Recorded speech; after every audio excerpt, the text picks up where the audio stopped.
Oke guys, selamat datang kembali di channel Fikri Shihab. Nah, 1 tahun yang lalu kita mereview Daihatsu Taruna di sini di Kaliprogo Temanggung, dan tahun ini kita mereview bapaknya yaitu Daihatsu Veroza yang G2. Jadi dulu itu pada tahun 1992 Daihatsu meluncurkan Daihatsu Veroza untuk menemani produksi Daihatsu TAF dan Daihatsu Rocky. Nah, di Veroza ini terbagi menjadi 2 varian sasis, yaitu ada sasis pendek, ada yang sasis panjang. Yang sasis pendek itu biasanya disebut Veroza SWB dengan kode sasisnya F70. Kalau yang panjang itu Daihatsu Veroza LWB dengan kode sasisnya F75.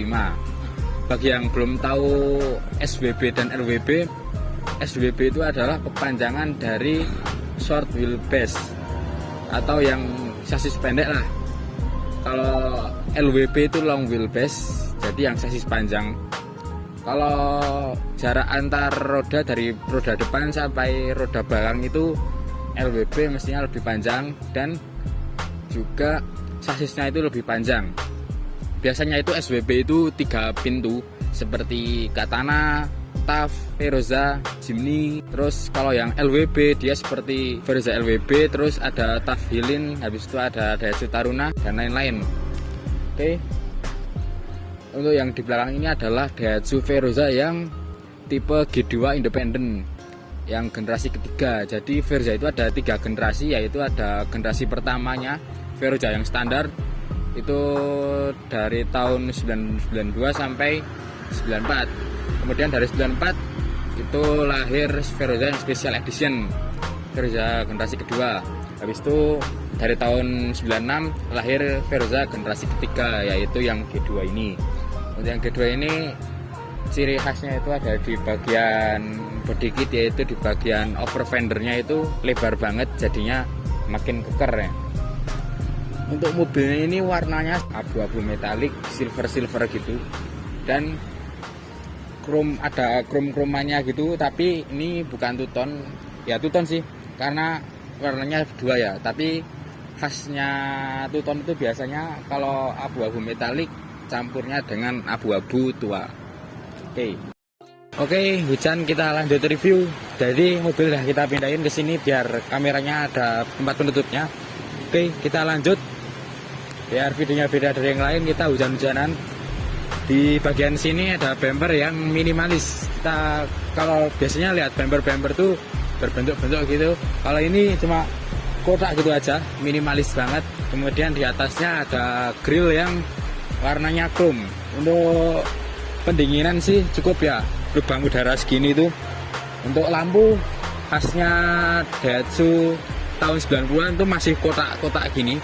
Seperti TAF, Seret tuh masih kotak lampunya. Habis itu untuk bagian over fender khasnya Veroza G2 itu fendernya lebar gini, jadi makin terkesan keker mobilnya. Terus ada tonjolan di kap mesin yang bikin mobil ini makin sangar. Tonjolannya di sini lumayan tinggi. Kemudian kalau dilihat tuh over fender ke bawah, over fendernya itu gede banget, dari sini sampai melebihi garis bodi ini. Terus dikasih semacam sealer biar airnya nggak masuk ke celah-celah dari over fender dan bodi. Kemudian kita turun ke bawah. Di sini ada velg standarnya Veroza. Kemudian ini colong banget, fender yang segede gini dan nggak masuk bannya, masih rata dan nggak keluar. Ini mungkin sekitar 0 kali ya ET-nya. Kemudian untuk ban dia menggunakan ban Bridgestone yang MT dengan ukuran 235/75 ring 15. Ban yang gede-gede banget. Di Taruna itu ban 205 udah gede banget. Ini 235. Ya memang cocoknya itu ban segini. Kalau kecil malah aneh kalau Jeep ya. Jeep itu kerennya ban-ban gede-gede gitu. Kemudian untuk kacanya ya masih khasnya Veroza, khasnya Jeep itu rata gitu. Kemudian garis bodi lanjut sampai belakang, dan di atasnya ada spion yang belum bisa retract. Memang tahun segitu belum retract ya spion-spion. Dan untuk G2 itu sudah dicat warna dengan body warna silver gini, dan ada talang airnya juga. Jadi untuk yang G2 ini generasi ketiga udah dapat semacam talang air. Kemudian handle pintu masih ya khasnya mobil jadul 2000 dan tahun 90-an tuh, handle-nya masih tarik ke atas gitu. Kemudian atapnya dia nggak panjul ke atas gitu, jadinya lumayan keren. Jadi kayak Jimny Trapeze. Next ada footstep di sini.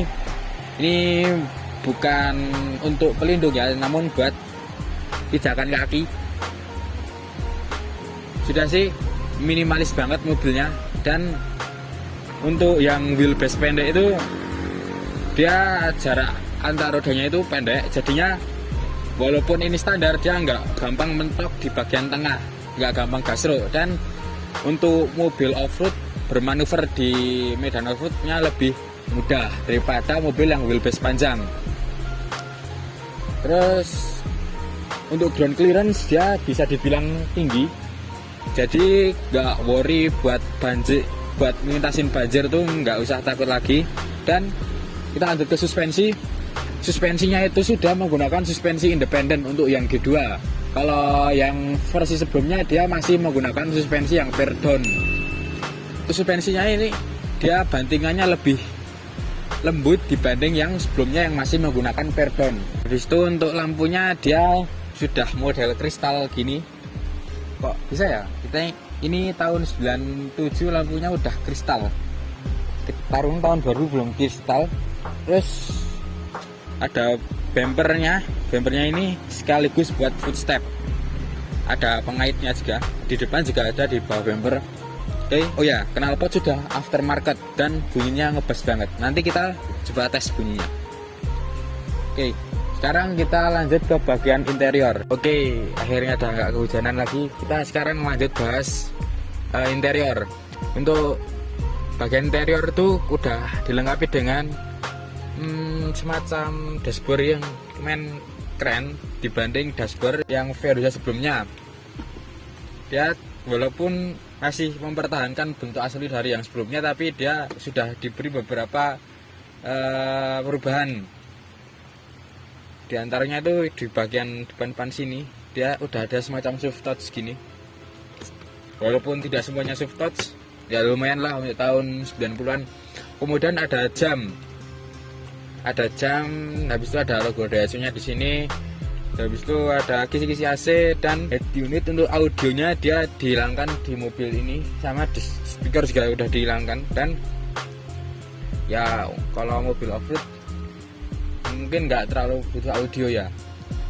Kemudian dia belum menggunakan power window, masih menggunakan semacam engkol gitu. Jadi ya nggak apa. Terus dia ada pengaturan kaca spionnya di sini, di bagian ini buat ngatur spion. Terus hazard udah ada, ya simpel sih. Karena kalau mau bikin mobil off itu enaknya bisa naruh semacam saklar gitu, jadinya masih lega ruangannya. Dan ada kekosongan di sini kan. Kalau Tavan dia ada semacam tuas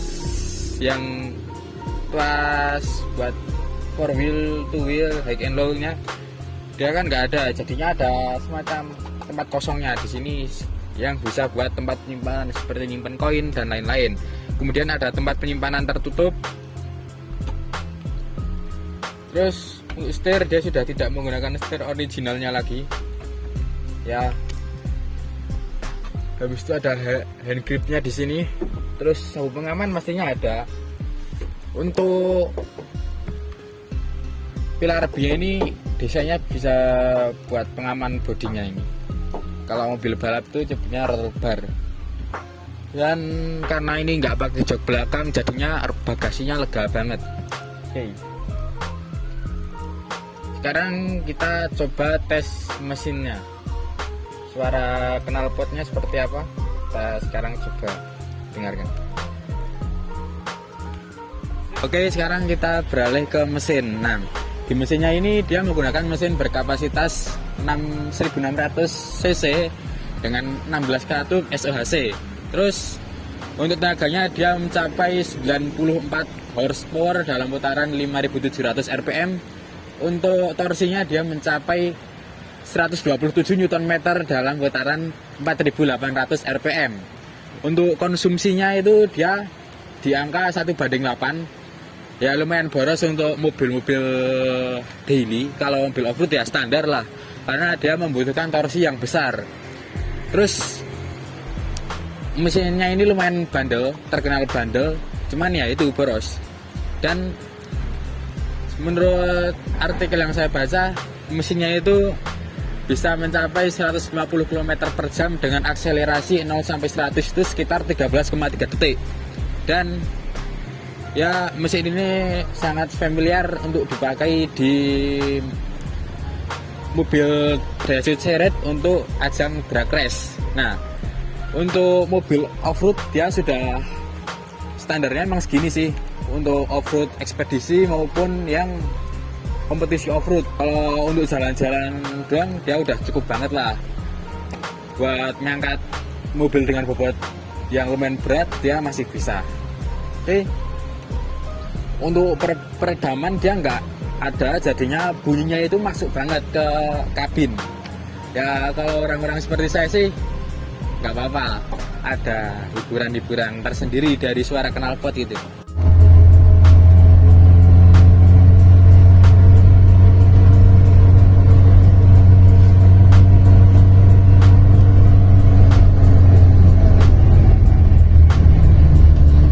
Oke, mungkin segitu untuk reviewnya. Jadi bagi kalian yang mau mencari mobil buat off-road, ya ini termasuk basic yang bagus buat nanti mobil off-road. Dengan ground clearance yang tinggi, pakai ganti ban tahu aja kalian udah bisa off-road. Standar pun juga bisa. Yang penting nyalinya yang gede. Terus karena ini wheelbase pendek juga, jadinya emang cocok banget buat off-road. Sekarang kita mau coba tes lagi suaranya. Ngebas banget suaranya.